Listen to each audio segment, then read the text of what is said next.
Olá, segundo ano, tudo bem? Essa é a aula 2 dessa semana, tá ok? Vamos falar sobre doutrinas socialistas, esse é o conteúdo de hoje. Já que estamos falando de Revolução Industrial, né? Estamos falando da intensificação da produção, falando da Revolução, né, que ocorreu de 1760, né? A primeira grande revolução, ela vai iniciar no século XVIII, né? Na Inglaterra, falei sobre isso. Falei sobre a vida precária do operariado inglês, na qual vivia em precárias condições de trabalho, né? As crianças trabalhavam e eram mutiladas, das horas excessivas, salários baixíssimos, alimentação muito ruim. Enfim, então isso são práticas capitalísticas, né? Capitalista é a prática da produtividade, do lucro intenso, visar o capital. Falei da burguesia, né? Que era uma classe detentora do poder e que tinha condições de investir na grande produtividade. Então, por que eu fiz esse apanhado agora? Porque as doutrinas socialistas, elas surgem realmente nesse momento. No momento em que o operariado ele está desgastado, cansado de tanta precariedade e péssimas condições de trabalho.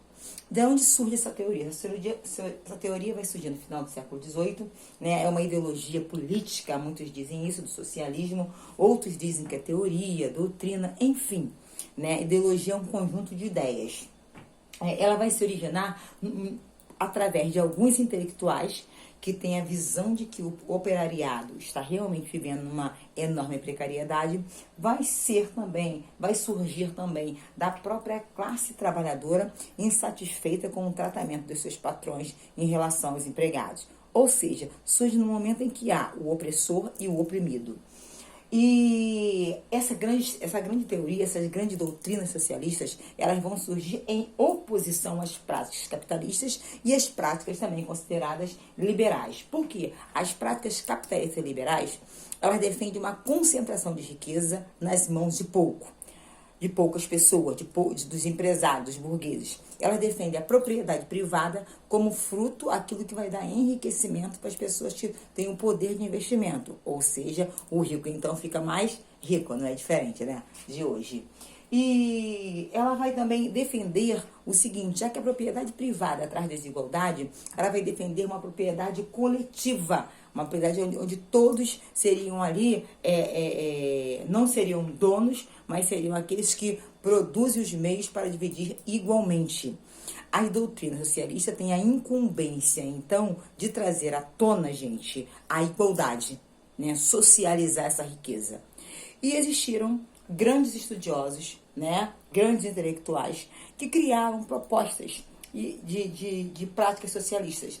Existem 4 importantes práticas socialistas. Gente, só estou resumindo, essa aula é enorme e essa aula é uma aula de muito debate, quando estivermos ao vivo. O primeiro grande socialismo é chamado de socialismo utópico e os seus grandes representantes foi o Saint-Simon, né? O Charles Fourier, né? E eles, o que eles queriam, gente? Eles queriam... O que significa utopia? Uma coisa meio que surreal, né? Que não vai existir. Porque eles defendiam uma melhoria intelectual, física e intelectual dos operários, né? Eles defendiam que o operário tivesse melhores condições de vida vivendo nesse domínio do opressor, que era o burguês. Então, por isso que é utópico. É uma ideologia meio que idealista, né? Irracional, porque como é que vai existir melhorias para o trabalhador enquanto tem uma classe oprimindo o outro? Além disso, ela defendia uma proteção do indivíduo através de leis sociais. Gente, falar em leis sociais trabalhistas no século XVIII, no momento que é uma explosão da grande produção, é meio que irreal, surreal mesmo, tá? Além disso, alguns socialistas utópicos defendiam a criação de sociedades comunitárias. Dentro do capitalismo existiria sociedades comunitárias, visando o bem dos oprimidos, que seriam os trabalhadores.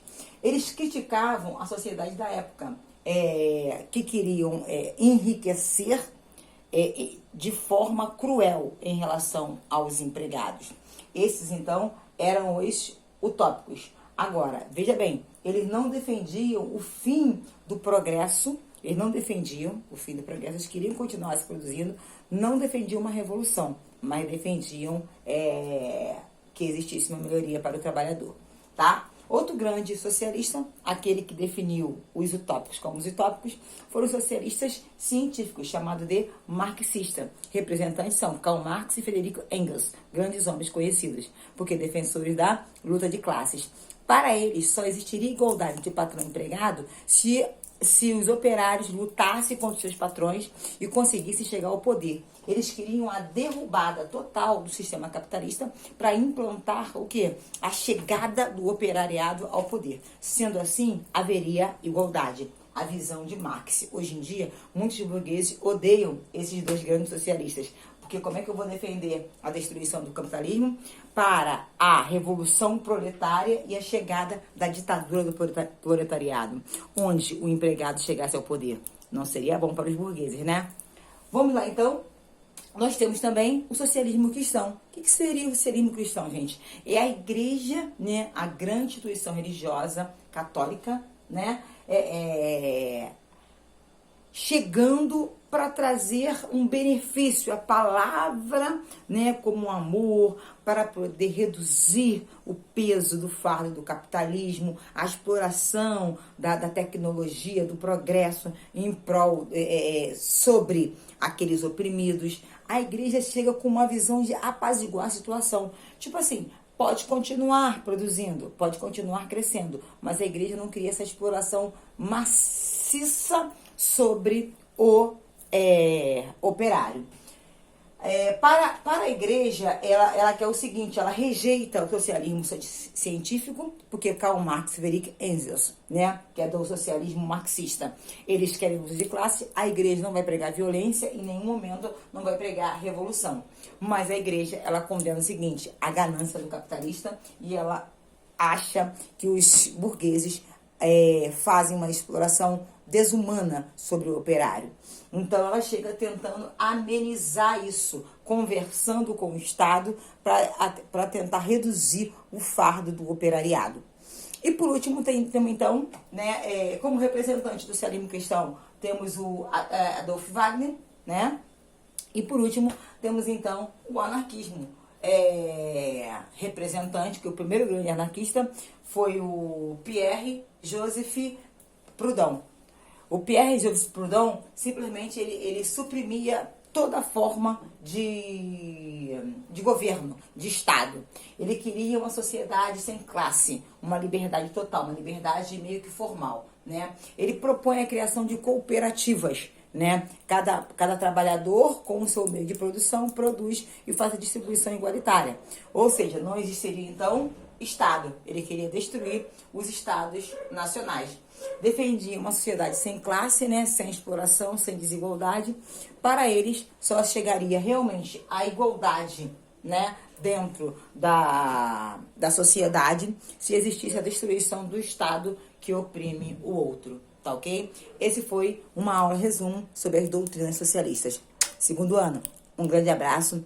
Estudem e foquem nas aulas, tanto nos livros, no material didático que vocês têm. Qualquer dúvida, pode chamar que eu estou disposta a ajudá-los. Um beijão, valeu!